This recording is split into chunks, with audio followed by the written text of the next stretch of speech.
Hello, God bless you, and welcome to Human Services Capstone Project.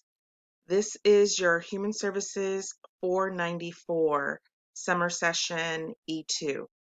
Very exciting to have each of you in this class.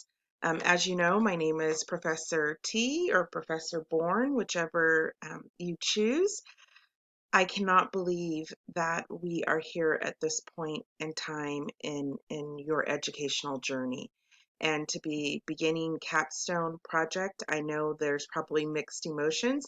You're probably very, very excited because you are making it very close to that finish line of completing your educational goals, but also you're probably really, really tired.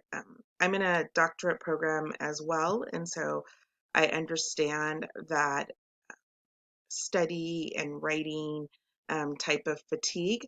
But I encourage you to continue to push forward, and you will get through this.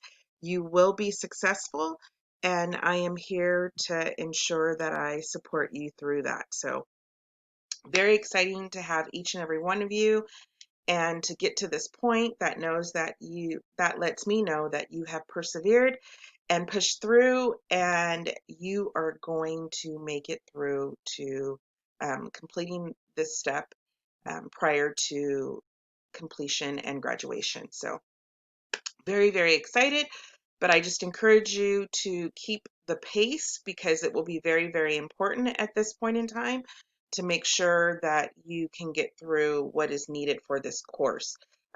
There'll be a couple of options. I'm going to go through the syllabus right now, being that this is your first week, and kind of talk through what that looks like. Many of you are very familiar at this point with the way it works sorry about that, the way it works in regards to your weekly assignments and the goals of the course, but really important want to point out here, um, the book. You will need this textbook or workbook for this class. It's Social Work Skills for Beginning Direct Practice. So I can show you the book, but they actually sent me the fourth edition. So make sure you are very careful about using this ISBN number because I already recognize that if you have the fourth edition, it is going to be different than what is outlined in the syllabus, as well as what is needed each week for the readings. And in this class, you do have just a couple of quizzes, so it'll be very important to make sure that you have the correct textbook. I know a few of you have had me before, and there were some confusions with versions, and so I want to make sure that that doesn't happen for this class, being that it's most important for you to have the information that you need. The goal of the class is to develop a human services professional, or development of a human services professional. So really being able to reflect all that you've learned and really diving in deeper in the philosophy and behaviors and what that looks like, and being able to synthesize that through a written paper.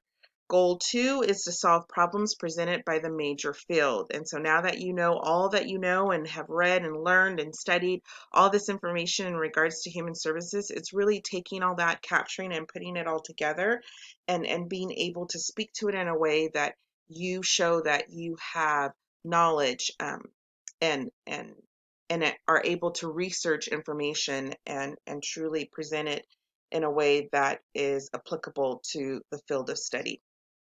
And then goal 3, acquire, comprehend, organize, and apply knowledge within the major area. So just taking all that you learn, all that you know, some of you are working in the field already, and using those experiences to really bring it all together and fit into that nice critical assignment that you'll have at the end. You have 8 discussion boards.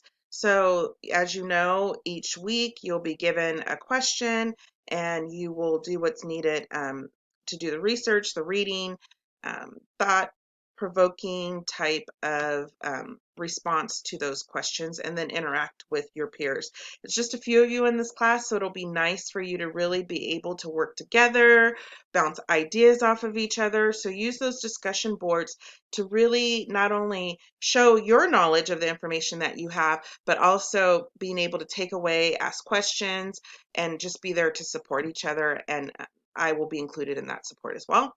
As I said, you'll have a couple of quizzes, 5 to 10 multiple choice questions. It's going to be based on the reading, just making sure that you're going through, even though there's a lot of work as far as writing and research in this class, you're still going to need to make sure that you are doing the reading to capture all that is needed.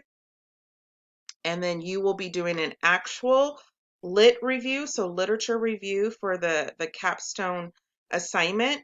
Prior to getting to that and actually writing that, it's going to be 15 to 20 or more pages, and it's really like diving in, looking at resources, articles, reading other sources, and making sure that you are articulating and showing that you have a clear understanding and knowledge in writing about a human services topic.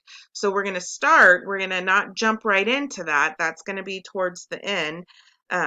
Of the course. You'll have time to do it throughout the course, but when you first start, within the first couple of weeks, I'm going to ask you for a project topic proposal, and that'll give you an opportunity to just kind of wrap your head around what that would look like as far as your proposal of the project, what topic you've chosen, how you want to approach it. And so really looking for you to use that 1 to 2 page proposal to really outline what your actual literature review will look like.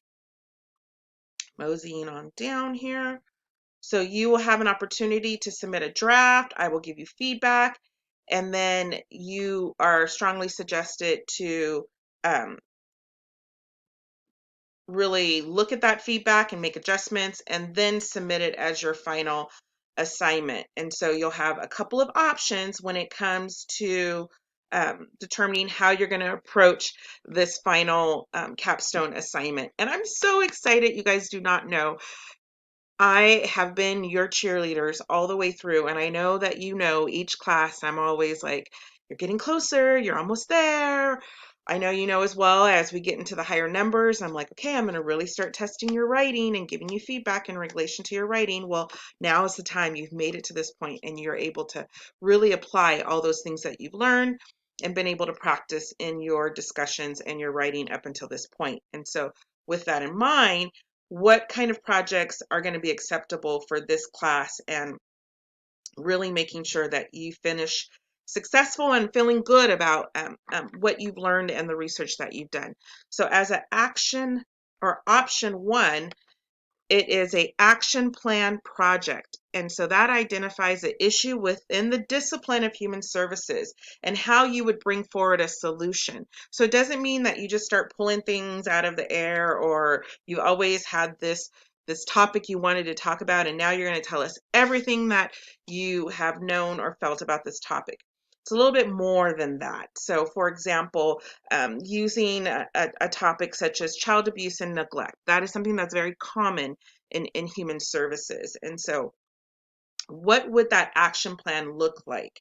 And what are the specifics of it? How will it be measured, or was it measured? How do you relate it back to that theoretical measurement and provide details and what that entailed and what that looked like? And then, is it practical in its approach? How are you going about to looking at a solution for that? Is the solution realistic? What would the solution look like? What would it entail? How would you ensure that it was successful? So that option 1 is going to take a lot of thought and study, and really being able to describe and map out a plan of action and how you're going to solve a concern that you have within this field of study. So that's minimum 10 to 12 pages.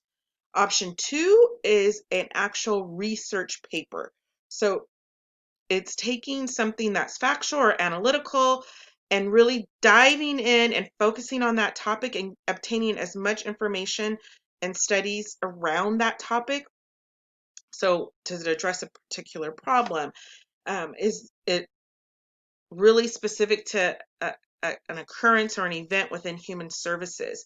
And so from there, you're going to break that topic down and state your purpose, why you feel that this research is important, what you know about this information. Um, Present supporting evidence that goes with the topic and or your argument against what you have learned, and then really map that out in a literature review that's going to be about 10 to 15 pages with a lot of research and scholarly support. So keeping in mind, there's a lot of topics that are in relation to human services, and there's a lot going on in our world today in relation to human services. So let's just talk a little bit about um, COVID. I think we've all been impacted by COVID. Hopefully, you are able to manage and work through, and we're not in detrimental hardship because of it. Working in human services, as you all have had an opportunity to learn more about me in my role of working within the public sector for over 3 decades, or about 3 decades now, and really having opportunities to serve um, and bring really good change to the community. Not that we are there yet and um, all is well, but recognizing areas that always could be or allow for great improvement. So with that in mind, just COVID alone, you've had great impacts of our kids and children not being able to go to school. But some of those children and not being able to go to school will not get the attention, will not get the affection that they were getting on a regular basis, and sometime only getting through being able to attend school and getting it from teachers and other professionals there at the school. Some may be privy to child abuse, and going to school was an outlet to not be a part of that. Some families are in detrimental poverty and can't afford food and things like that. So some of the kids, their only meals were breakfast and lunch that they got at school. And so there's so many aspects of human services entailed in just that small component.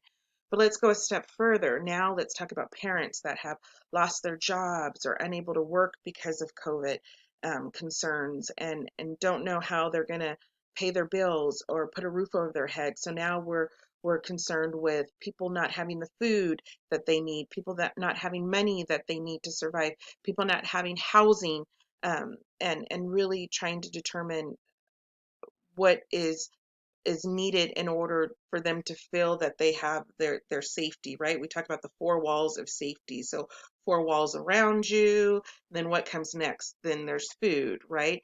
How are you able to sleep? How are you able to clothe yourself? How are you able to get to where you need to be? And so all those things impacted by not being able to just go to work and what they would normally do on a regular basis. So the stressors that come from that, domestic violence that comes from that.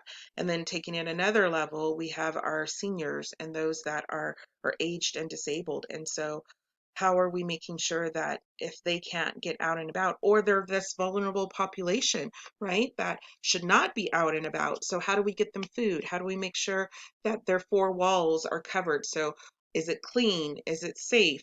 Are they eating? Are they bathing? Are they doing all those things that are important to them?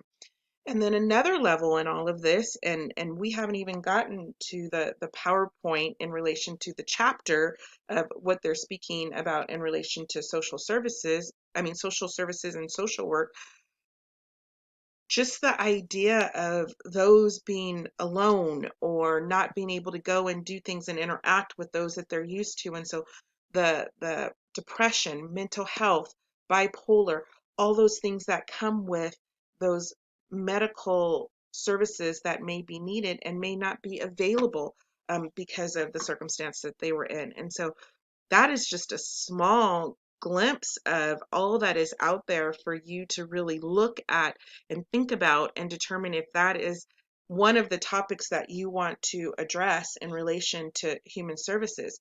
And then moving forward, even past COVID or in the midst of COVID.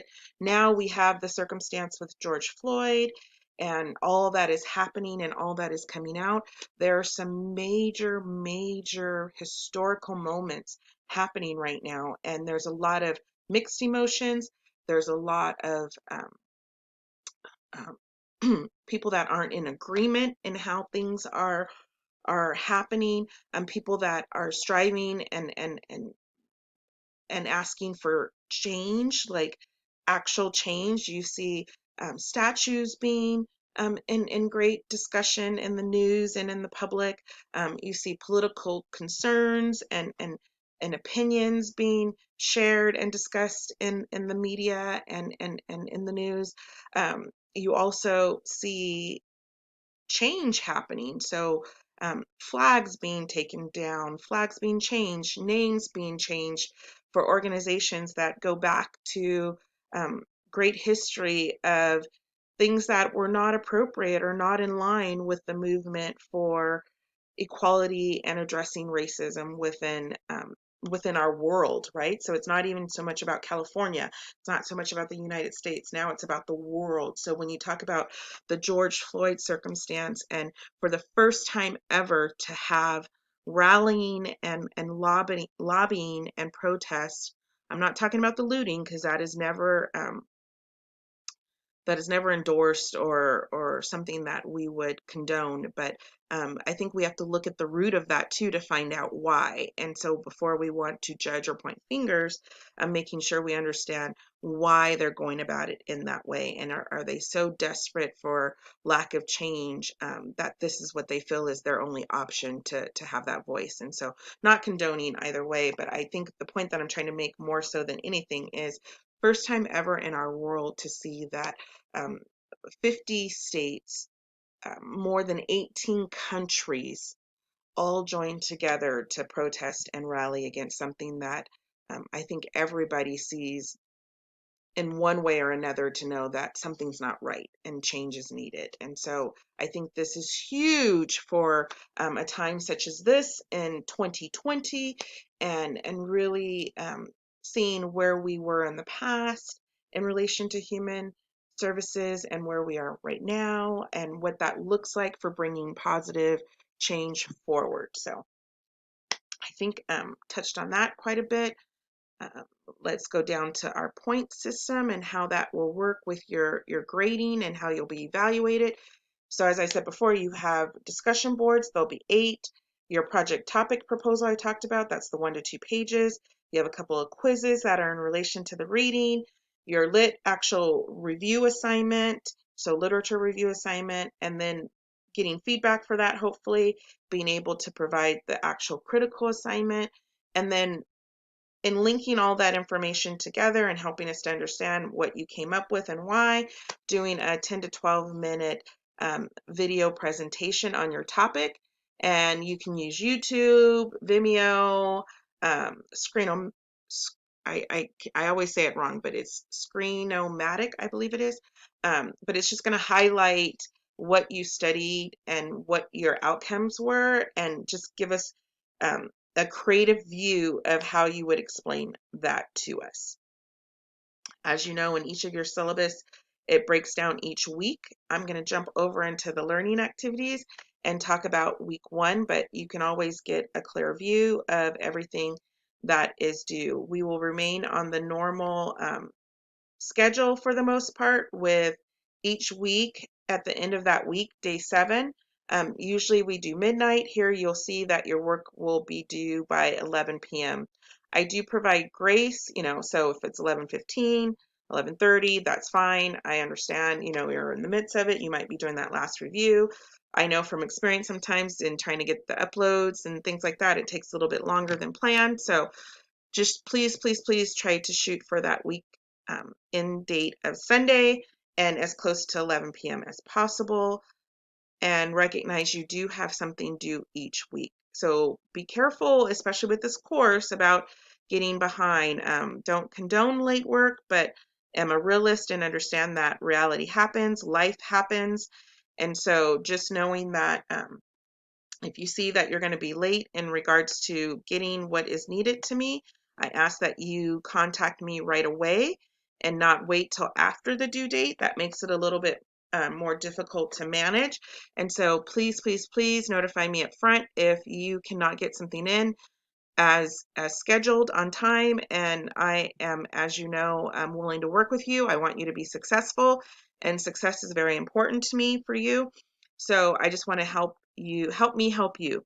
And so let's work together to make sure that you can get that in. You have a lot of work, heavy, heavy, heavy work due towards the end. And so I want to support you through being able to give you feedback and allow you to make adjustments.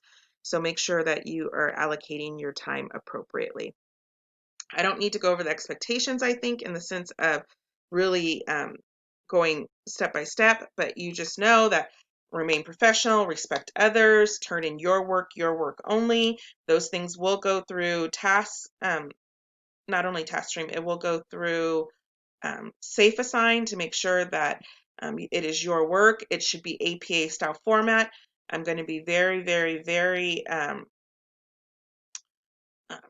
diligent in making sure that you stay in line with APA. You cannot make it to the final point without making sure that you are articulating in a professional manner. It makes sense. It's aligned with where you should be at this point in the program. So 495, that's probably close to the highest possible level of completion for this program. So your writing should reflect that, as well as complete sentences, paragraphs, and this is not the time to um, not show you what you are capable of doing. So looking for your professional work, as I said, it being your work, um, but also being open to work with your classmates, being respectful, providing feedback, and working together. You guys are in the same place at the same time, so use each other for support. You know how to reach me. Email is always the best. I check it on a regular basis. I try to get back to you within 24 hours. If I don't, I usually try to let you know if there was something going on, but for the most part, I should be able to get back to you timely. I'm going to jump up to our learning activities just to go over that really quick before I close out the lecture to make sure that you have all that you need for this week. A lot of good information in each of the learning activities, and so encourage you to check those out each week before you start preparing for the week, because it kind of gives you an idea and it helps you to better plan. Excuse me. So as we go into week 1, you have your PowerPoint, as I said, in relation to chapter 1. Make sure you have the edition 3. I'm not going to go through this week. More so, you probably will see me talk in relation to the PowerPoints as we move forward in coming weeks. But this one, I wanted to just kind of introduce you, and I think just kind of talking about some of those things that are happening in today's world. I think that supersedes kind of the information that they're going to give. A lot of historical information. You guys know this information already. You've been studying it probably for the past 2, 3, 4 years, and so you're very familiar. It's just reintroducing you to it. I think it does have a couple of good resources in regards to looking at some of the tables that it provides. And so once, especially being the roles of social work, and just kind of coming back to like what that looks like and what that entails in those roles. And again, I'm getting the 3rd edition tomorrow, so I'm not sure if it's the correct page, but when we talk about the concept map of social work practice roles, I think that's a very good visual. So when you really start thinking about your topic and really how you want to address this and approach this, um, what those roles entail. So, are you an advocate? Are you an activist? Are you working towards them? Case manager? Do you facilitate? Do you enable? What role is the social worker, and how do they manage all those roles? Because at some point in time, you have to pull from all those different hats. And so if any of you are already working in the field or close within the field, I'm very interested to kind of hear what your insight and thoughts are on that. And just kind of switching from that counselor, clinician, coordinator to how do you facilitate or mediate or help in the planning, but then not keep them from taking responsibility on their own and really making some of those major changes. And so it does talk about some history in there, but I just ask that you really think about some of these books and their writings and their editions had different perspectives at different times. And so just kind of comparing that to what they were talking about in relation to the chapter at that point in time and to relation of how things are happening in real world right now. So looking at your discussion, your first discussion for week 1, um, it's going to be to record a 2 to 3 minute video introducing yourself to your colleagues. I always love these because it is so great to hear from you and actually, sorry, get to lay eyes on you. Sorry, I'm talking too fast. Able to lay eyes on you because we're online. So it just gives us an opportunity to truly connect. So looking forward to seeing your introductions. And then your discussion number 2 for week 1 is following the primary objectives of having to evaluate the objectives. Sorry, let me just move this a little bit so you can. Following the primary objectives of the evaluation phase of the helping process. What questions might you ask the client and how might they help determine the next steps or phase of the helping relationship? So remember I was talking about in the chapter and so the readings and we're talking about the roles and how you play those roles.